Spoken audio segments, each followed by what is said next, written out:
Kamusta mga kasine, andito naman tayo sa palabas na hango sa totoong pangyayari ngunit may mga binago lang upang mas dramatic ang palabas na may pamagat ng Narco Saint na lumabas noong 2022, isang lalaking nangarap umasenso sa buhay ngunit nakulong at naging isang espiya ng NIS. Kung hindi mo pa napanood ang part 3 ay ilalagay ko lang ang link sa description box upang iyong masubaybayan ang pangatlong kabanata ng palabas. Bago magsimula, maaari bang pa-subscribe at pahit na din ang notification bell para makagawa pa kami ng ganito? Salamat sayo. Tumango naman ito dahil totoo ang dala nilang pera. Ilang sandali lang ay may dumating namang mga sundalo at pinahinto sila, sabay nagsabing kami ang Border Patrol ng Brazil. Habang nakataas ang kanilang mga kamay at napapalibutan sila ng mga sundalo, tinanong naman sila kung ano ba ang kanilang ginagawa dito. Nagsalita naman si David na wag ka muna tumawag, baka maaayos ko pa ito. Nagsabi naman ang kapitan na magsalita kayo ng Ingles. Lumapit naman ito at tinignan ang pera. Sinabi naman agad ni David na nagbebenta lang kami ng kalakal kaya pwede mo ba kaming pakawalan? Sumagot naman ito na masyadong malaki ang pera na ito para sa mga binibenta mong kalakal. Dito inutos niya na kumuha ng isang kahon at agad niya itong binaril upang malaman ang nasa loob nito. Binuksan din ni Lisang ang radio para madinig ng kasamahan nito ang pagputok ng armas. Dito nalaman na nga ni kapitan na pinagbabawal na gamot pala ang nakatago sa kahon ng dilata. Nagsalita naman si David na hindi niya alam ang laman nito at wala siyang alam na ganito pala ang nasa loob nito. Nagsabi din si Sangman na pwede mo din kunin lahat ng pera na ito. Nagsabi naman si David na kunin na ninyo ang lahat at hayaan mo kaming umalis at hindi na kami babalik. Pumayag naman ang kapitan at pinapaalis na niya sila. Ilang sandali lang may sasakyan paparating na humaharurot papunta sa kanila. Bigla naman itong nagpaputok. Ilang sandali lang din ay nagkagulo na sila at nakikipagbarilan na din ito. Ilang mga tauhan naman ang isa-isa na ding natatamaan ng mga bala at namamatay. Tumakbo na din sila David at Bianchi papunta sa kanilang sasakyan, habang naiipit naman si Kang Ingo sa nagaganap na engkwentro laban sa militar at tauhan ni Pastor, at dito nagtungo naman siya sa truck at sumakay upang imaneho ito pabalik ng Suriname. Dali-dali din itong umatras at pinapasakay ang mga natitirang kasamahan na naiipit din sa labanan. Agad naman niya itong pinaandar upang makaalis na ng border. Ilang oras lang din ay dumating na siya ng Suriname. Agad naman itong tinignan ni Pastor John. Nang pagbukas nila sa pintuan ay tumambad naman ang masangsang na amoy na galing sa patay na mga tauhan nito. Dito nakita niya ang kalunos-lunos na sinapit ng mga taong nasawi sa pagtakas. Dinasala naman niya ito upang sumalangit na umano ang mga kaluluwa nito. Galit naman itong nakatingin kay David dahil sa kapalpakan na nangyari. Maya-maya lang din ay tumawag naman si Kang Ingo kay Choi Chang dahil kamuntikan na umano itong mapahamak. Habang ginagamot ang kanyang natamong sugat, dito nagsalita siya na mali umano ang kanilang ginawang plano para mapigilan ang pagpuslit ng pinagbabawal na gamot. Dahil marami ang napahamak sa nangyari. Sinabi naman ni Choi Chang na tagumpay umano ang kanilang pagpigil pero di rin nila inaasahan ang ganong pangyayari. Nagalit naman si Kang Ingo dahil wala umanong tumulong sa kanya na taga-NIS at bakit hindi ito nagpakita sa kanya nang dahil din sayo ka, muntika na naman akong mapahamak. Habang nag-uusap sila ay bigla na lang dumating si Bianchi upang sunduin ito dahil hinahanap na siya ni Pastor, at dito nakita naman ni Pastor John sa TV ang naganap na sagupaan laban sa mga Border Patrol ng Brazil. May kinakausap naman si David sa telepono na hindi umano ito makakapaglabas ng pera galing sa bangko dahil ang account nila ay naka-hold. Ilang sandali lang lumabas naman si Pastor at dito sinabi niya na lahat ng account nila sa Europa ay naka-freeze kasama na ang Panama, Curaçao at Bahamas pati na sa ibang bansa. Tinanong naman ni Pastor si David kung sino ang may gawa.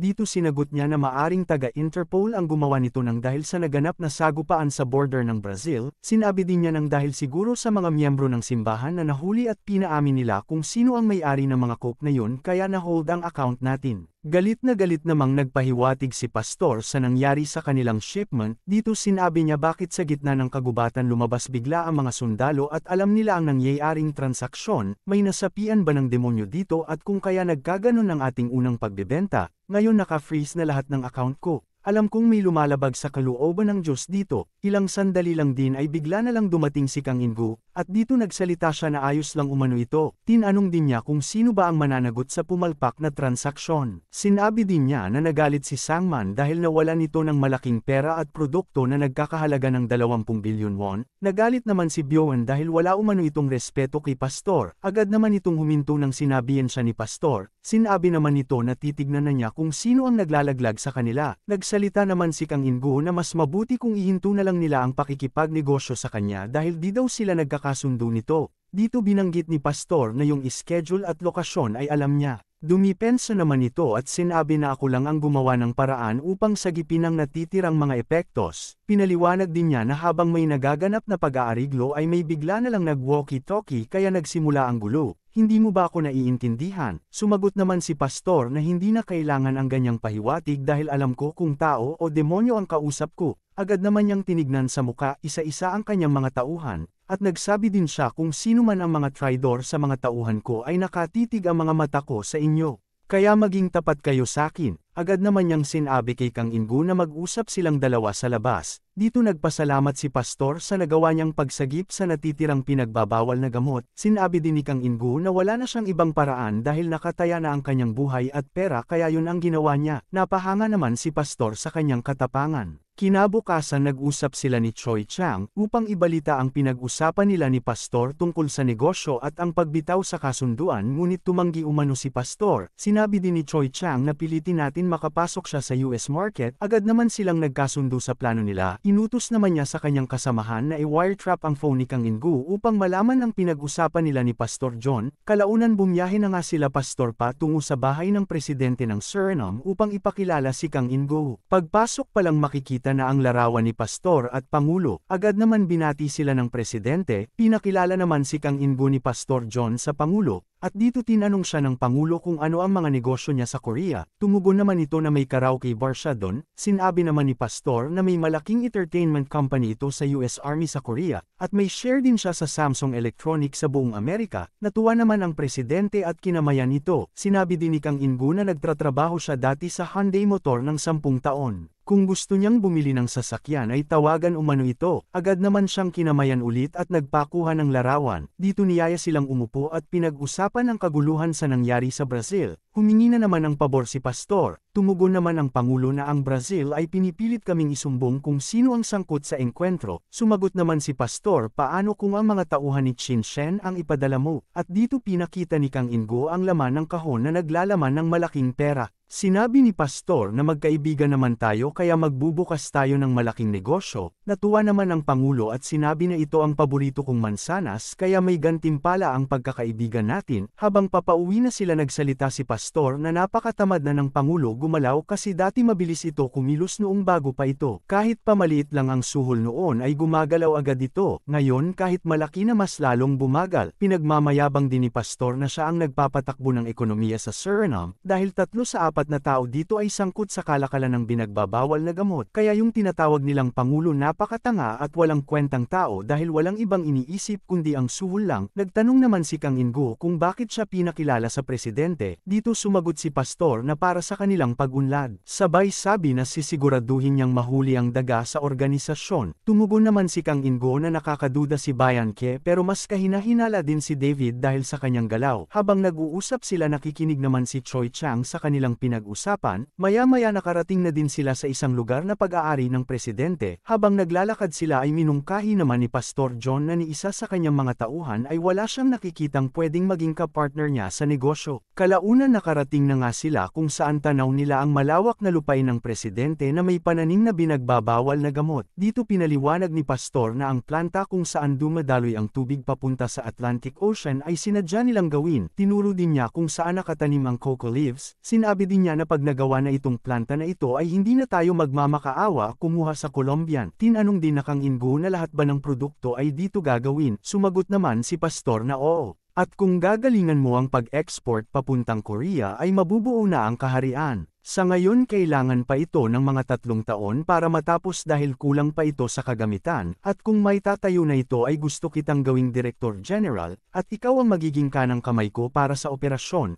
Nabigla naman si Kang In-gu sa sinabi ni Pastor, dahil katulad umano sila ng bituka at gusto ni Pastor magpakayaman sila. Sinabi naman niya na may 10% ka sa kikitain natin, na di bababa sa 42 bilyong dolyar kada buwan. Nagulat naman si Kang In-gu sa laki ng pera na makukuha niya. Pinahiwatig din ni Pastor na para sa pamilya mo yon at isipin mo na lang kung gaano kaganda ang sasakyan ng asawa mo pati na ang eskwelahan ng anak mo. Habang nakikinig si Sangman sa kanilang usapan ay niyaya naman niya si Kang In-gu kung marunong ba ito maglaro ng golf, nagpadala naman ng mensahe si Sangman sa kanya. Dito sinabi niya kay Pastor na galit pa din si Mr. Gu sa kanya dahil sa nangyari. Maya-maya lang din tumawag naman si Choi Chang upang simulan na ang kanilang plano para maipit si Pastor sa mga taga-Colombia dahil naka-freeze lahat ng account nito at mapipilitan siyang maghatid ng pinagbabawal na gamot papuntang Amerika. Sumagot naman si Kang In-gu na maghintay pa tayo ng ilang araw dahil kakakuha pa lang ng tiwala ni Pastor sa kanya. Sinabi naman ni Choi Chang na ayaw mo na bang sundin ang utos ng NIS. Dito tinanong niya kung iisa pa din ba ang kanilang layunin na mahuli si Pastor at baka kasi nag-iba na ang iyong intensyon dahil kung hindi ituloy natin ang plano, nag-alinlangan naman siya pagkatapos ng kanilang pag-uusap dahil sa laki ng kanyang kikitain dito. Kalaunan bumalik na nga ito kay Pastor at sinabi na maghahanap ulit ng ruta si Sangman papuntang Korea. Natuwa naman si Pastor sa kanyang balita. Ilang sandali lang din ay sinubukan naman ni Kang In-gu ang paglalaro ng golf. Lumipas ang ilang araw nagpunta naman si Choi Chang sa US upang makipagpulong sa mga taga-DEA tungkol kay Pastor John pati na ang Cali Cartel. Dito minungkahi niya na ang operasyon na ito ay gyera laban sa mga Colombian cartel at pagbagsak ni John Yu Juan. Sinabi din ng taga-DEA nang kung papasok ang pinagbabawal na gamot niya sa teritoryo ng US ay papasok kami ng Suriname upang hulihin siya. Kalauna nagkasundo na nga sila nito.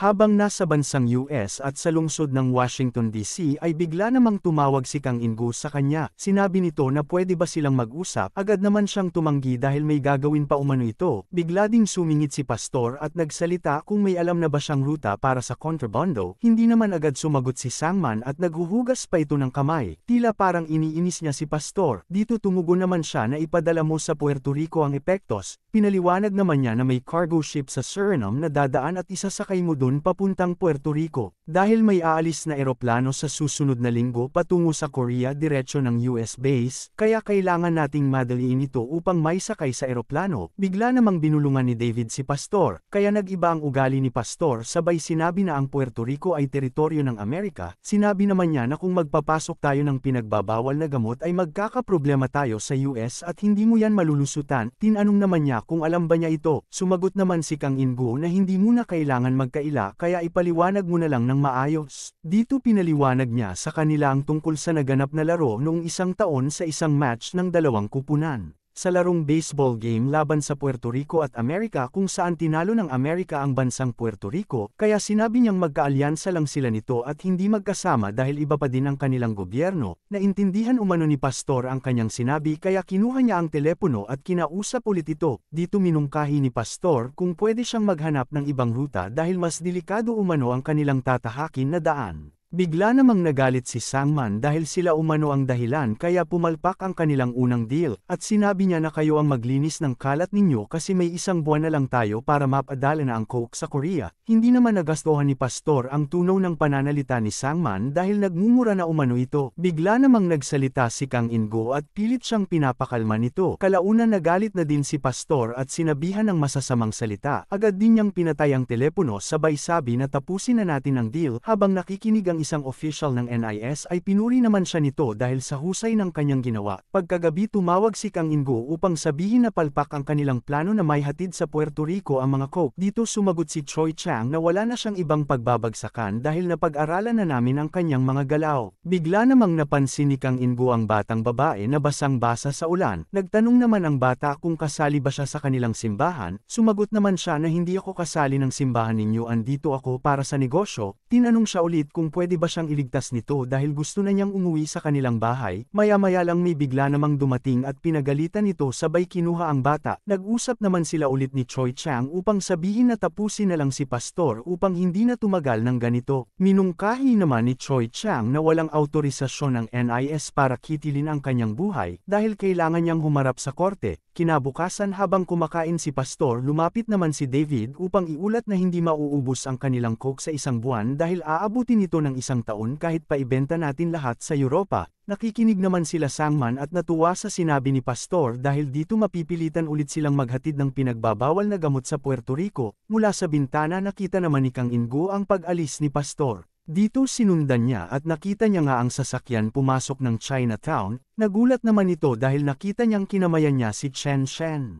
At dito nagtatapos na ang ating magandang kwento. Salamat sa iyo. Kung nagustuhan mo ang palabas na ito, maaari mong panuorin ang part 5 kinabukasan ng alas 5 ng hapon.